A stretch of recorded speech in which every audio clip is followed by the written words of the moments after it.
Some say it weeds out the tire kickers. Others say it completely ruins your negotiating power when it comes to pricing. Now, what do we think? We don't have a solid decision on this, but I do have some ideas. First, on the side of not putting your pricing on your website, I have a couple of thoughts. Number one, every client is different, and so how do you price it for that? Well, I'm going to counter that with there's such thing as designing custom solutions, and there are MSPs who do that. And then there are also MSPs who deliver a standardized service. Now, one of our good friends in the industry will tell you that most of the time you can do the one, customizing for their industry, while still using a standardized stack of services. And number two, and closely revolving around that, is that if you put your pricing on your website, it doesn't give you a lot of room to make modifications and negotiate and stuff like that. Well, that's fine. I think it depends on how you run sales of your MSP services within your business and how you deliver those services. If you are very bespoke, I don't think you should be putting pricing on your website. However, if you offer a very standardized, operationalized set of services for generic small businesses, I think that there is probably some legitimacy to putting those prices on your website. Because let's be frank, a lot of people will skip a website that does not have pricing. Now, along those lines, number three is that you'll attract price shoppers. Yeah, that's exactly what you'll do. And there's not a necessarily bad thing about that, so long as you have a good price, that you are making the profit margin that you designed your business to generate. What's the problem with that? I think if you're offering a standardized, almost commoditized service of IT to these clients and you can offer it in a way that you can put prices on your website, why not? But I also understand the opposite side of it as well. If you want to go after the higher priced, more specific, or I used the word bespoke before, type of client, then do that. Typically, that's going to get you a higher profit margin than standardized, commoditized IT.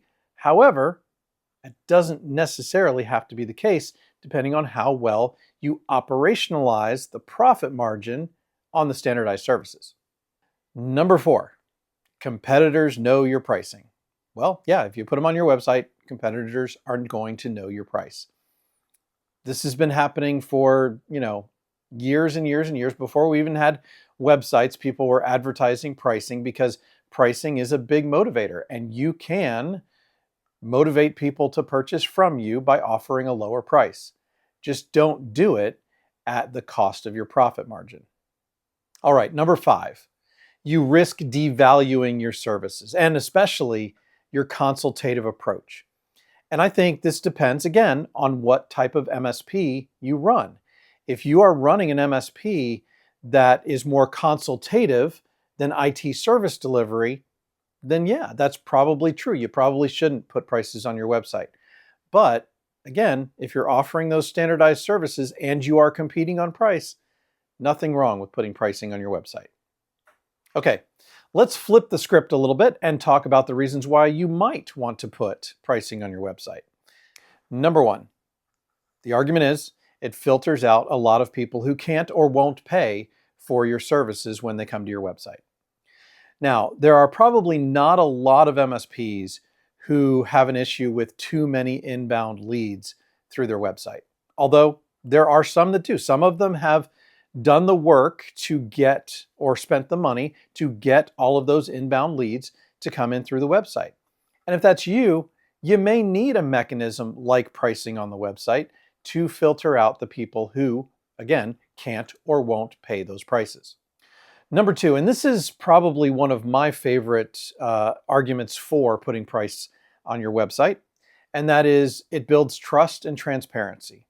Anybody who is transparent enough to put pricing on their website has a better definition of where they're going with their business and with their pricing. And I think that people nowadays, especially in a high trust business like outsourced IT, I think building that trust and building that transparency can go a long ways to actually signing that new client. All right, number 3, it shortens the sales cycle. It absolutely does, because if the price is already there, they can more easily make a decision, because no decision about IT services, or I should say very rarely any decision about IT services, is going to be made without knowing the price. Now, back to the reason why you shouldn't put pricing on your website. This absolutely gives you less chance to talk about all the options, customizations that may be necessary for their specific business. And I get that, and I'm for that. You just have to decide which playground you want to play in. Number 4, it solidifies the confidence in your value. Not their confidence, your confidence.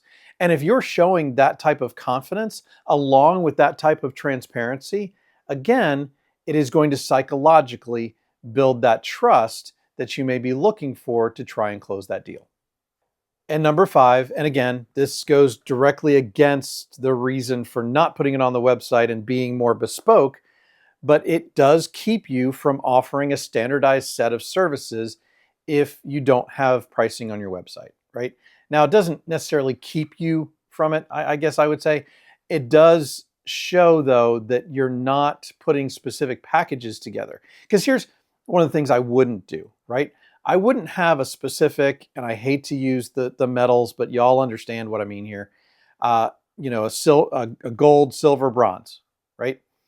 Don't have gold, silver, bronze on your website. First of all, don't have the metal names at all, but don't have a set of packages on your website without putting pricing. Either leave it off entirely and leave the packages off, or put the packages on and put pricing. Because you're either living more in that bespoke world or in the standardized IT delivery world, and you need to define which. It makes it more confusing if you don't pick a side and your website kind of is that kind of murky as well. Now, I know that does not give you a definitive answer as to whether or not you should put prices on your website or not, but hopefully it gives you some of the things to think about when deciding whether or not to put pricing on your website. Now, if you have any questions, please feel free to reach out to Justin or I, and you can always ask the group. There are 6,300 members in our private MSP Facebook group, and if you ask that question, and you can ask anonymously, somebody is more likely to answer. I mean, Justin and I will answer as well, but you'll get answers from lots of other MSPs who have been doing this for a very long time and have a lot of different opinions, especially on this topic. All right, that's it for now. See you in the next one.